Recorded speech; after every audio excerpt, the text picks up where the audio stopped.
What's up, everybody? I got a new knife review here today. This is of a honey badger knife.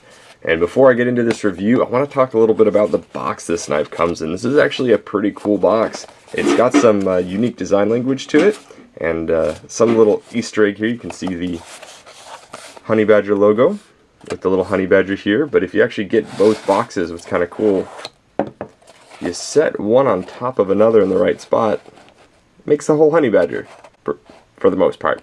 I thought that was kind of cute. Definitely putting some effort into the design there, and that's going to be a theme throughout this whole knife. Is it definitely seems like a knife that knife people designed and knife people made for the community. It's a relatively new company, but I picked up one of their models just to try it out a little bit. I'd seen it on social media, mostly on Instagram, and people seem to really like it. It's got a bit of a cult following.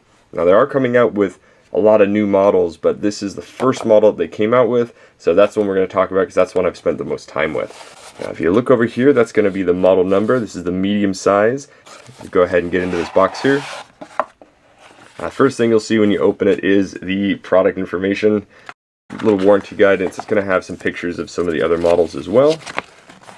So as per this guy's design and sale, the other models that they have are, so you can see the three colors. There's black, a tan color, or beige, and then an OD color.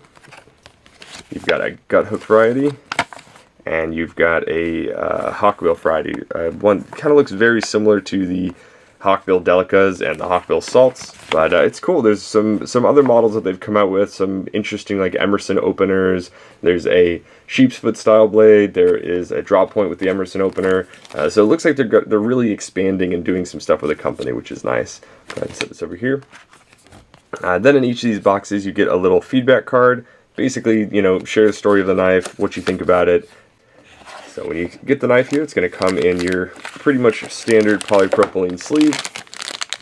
There's one thing that they include in here, which I thought was really cool, is a double-sided little torque wrench key.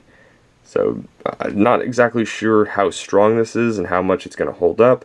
These knives are made in China, so I can only assume that this is also made in China. But it's really cool when you see a knife that comes with its own hardware, especially if you're giving this as a gift to somebody. If they're not inherently a knife person, they may not have a T6 and T6 and T8 bit driver there. When we go ahead and open the knife, take a little look at the blade there, and right away you can see an interesting design feature of the knife is this giant ricasso or a finger groove or whatever you want to call it that's very, very heavily serrated. You can see the jimping in there. And this whole knife kind of has a similar theme of jimping everywhere. A little bit back here on the back spacer. Not only is the liner jimped, but the actual cutout for where your pointer finger rests, or depending on how you hold it, has also got some texturing for you there, which I thought was kind of cool. And before I get into anything else about the knife, the jimping itself, it works really well. This was something that I could see right away, that this was very, very finely machined jimping, very similar to Spyderco Delica. This is a combo edge FRN handle, and you can see how acutely milled that is. It's not very deep, it's just very sharp cornered, so it actually grabs and actually works with the thumb. And in fact, the jimping on the polymer handles works really nicely. This is the only time I think I've ever seen handle jimping on a polymer handle that actually worked. You know, you get a lot of cheap knives with these kind of giant ridges, which maybe if you're wearing gloves aids in your grip, but really doesn't do anything at all except look like they put effort in when they didn't. Same story down here, really finely machined, and they went in actually, and another theme you'll see with the knife is they chamfered all of these edges and all these transitions. I see this big chamfer here on this opening hole. Another really nice design feature. It's a very, very handsome looking opening hole. It's not, you know, of course, they can't use Spyderco's proprietary circle because Spyderco decided to patent the circle, but that's a good compromise. It's not one of these weird, organic, strange looking opening holes. It's very simple, it's very elegant, and I really like the design of it. You see flashback there. This is an 8CR blade. It is made in China, made out of a Chinese steel as well. But the 8CR on this is actually pretty hard. I modified this second one here, which is the one I'm going to be keeping. And it was surprisingly hard when I had to knock the burr off after modifying it. It skated a pretty hard file on there, which I was kind of impressed with, considering this is already tempered. So this is not, obviously not freshly heat treated, but whatever they're doing, whatever company that they're working with, their HCR is very tight. It's very similar to the Spyderco's HCR on the Tenacious. Really, really nicely performing steel for that, and it cuts pretty well too. Nice hardware. This big kind of open pivot screw there. Same deal on the back. It is a liner lock. Pretty nice liner lock. Got a decent amount of meat in there.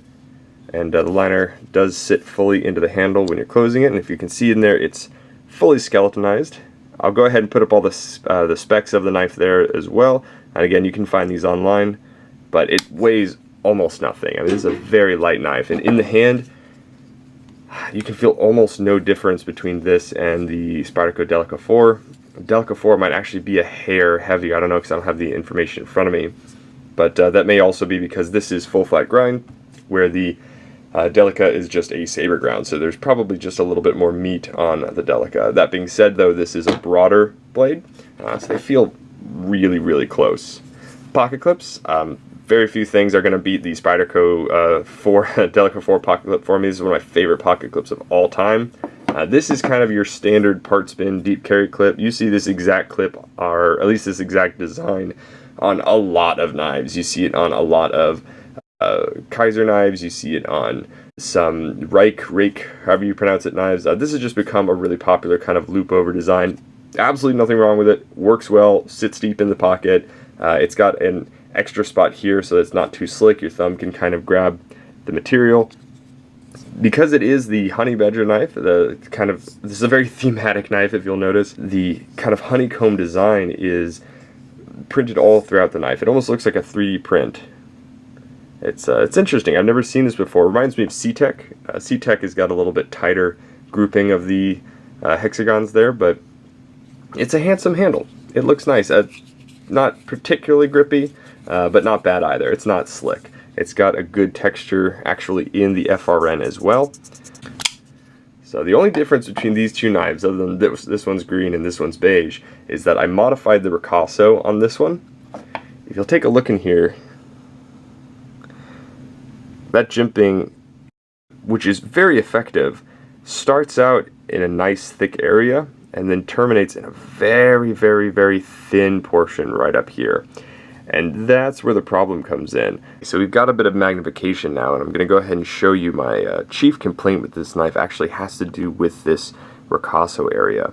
If you'll take a look right in here, you'll not only notice that it's the same really finely milled jimping, but if you get to the actual sharpened edge portion, you'll notice that that edge points back, and it's going to point back towards the finger. So if you're holding it, and you slip ever so slightly, or if you're choking up and you're working on this knife, you're definitely going to get a cut there. This is acutely sharp and pointed directly back at the person holding it. So if this is your finger, it's going to just cut right into you. And so what I went ahead and did was to remove the serrations only on that part. I made them stop right where the material gets thicker. So now, even though it's still pretty thin and not the most comfortable finger choil, I'm not going to be running into that because now the edge points in this direction away from me. So in order to get cut, I would have to move up much further on the blade. And if I keep my hand, in an organic position while I'm working with it, you're never going to be doing super heavy tasks while choking up on this because it won't be comfortable anyway. But now I don't have to worry about that wearing into me. You really don't want to ever get a cut inside the crease of your finger because that's where all your tendons and the important bits of your fingers are. So I liked that little modification. I did it super easily with a Dremel tool, and then I chamfered it using a chainsaw file, and that's what I was telling you about. Maybe my chainsaw files just aren't great, but it was actually kind of hard to file this down. This is pretty hard for 8CR. They have a new model coming out soon where the cutting edge butts all the way up towards the end of the knife, and that knife is awesome, and I may buy that knife except for the fact that it comes in D2, and you'll find out that D2 is a steel that I pretty much have an embargo on these days. I'm just not interested in owning D2 knives. they tend to be more expensive than they're worth, and in Florida, I'm not going to have a knife that can stain with my pocket sweat or with any kind of water because it rains here almost nonstop. Other people have talked about the FRN feeling cheap, and I don't necessarily feel like it's cheap to the touch, but this is a very, very light knife, and that to some people psychologically is going to make it feel cheap. I mean, not all knives can be made out of a solid milled billet of titanium or steel, and you know, for most knife companies, especially a knife like this, which is kind of marketed towards backpacking or towards hiking, lightweight is going to be an asset. It's going to be an asset in your system. But I totally understand the kind of psychological predisposition to thinking that something that's lightweight is cheap.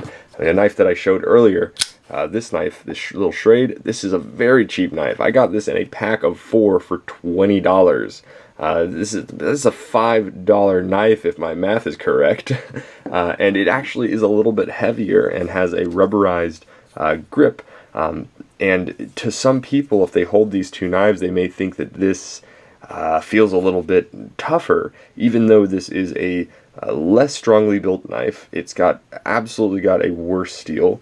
It has a ABS plastic handle instead of a Zytel handle. You can't change the pocket clip on this at all. Well, actually, you can't change the pocket clip on this at all either, which I guess would be one other criticism. And this knife actually is so poorly designed, or at least so poorly made, that the tip of the knife goes into the lanyard hole for some godforsaken reason. So that's, yeah, the nameless black Schrade knife.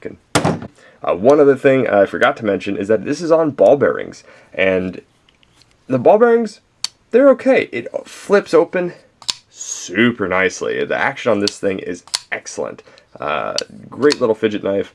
The ball bearings don't feel all that premium. So, for instance, if you get an IKBS knife, like this much more expensive Tops knife, rockets open as well, and feels very smooth. Feels like the smoothness of a phosphor bronze bushing, but with the speed and with the nimbleness of the washers. You can feel these washers rolling ever so slightly. They don't roll a ton, but you can definitely feel that they are a Chinese washer, that the balls in there aren't perfectly round. So that is one thing to consider. But again, a knife at this price point, it's not something I'm going to nitpick about. Like I said, the action is great. They've got jimping up here on both sides of the flipper tab. I like jimping on a non-assisted flipper. Another knife here that it's a flipper that is assisted. This little Kershaw Link, love this guy, going to do a review of it.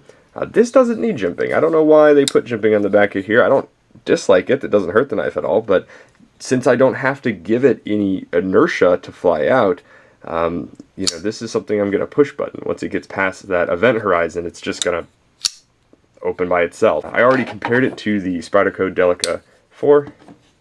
In spirit, these knives are very similar. They're both Zytel handled knives with milled out liners. They're both very well jimped. One other complaint that I heard people talk about is the cutting length to handle ratio. But if we throw in the Delica here, which has an almost identical cutting length, they're very similar.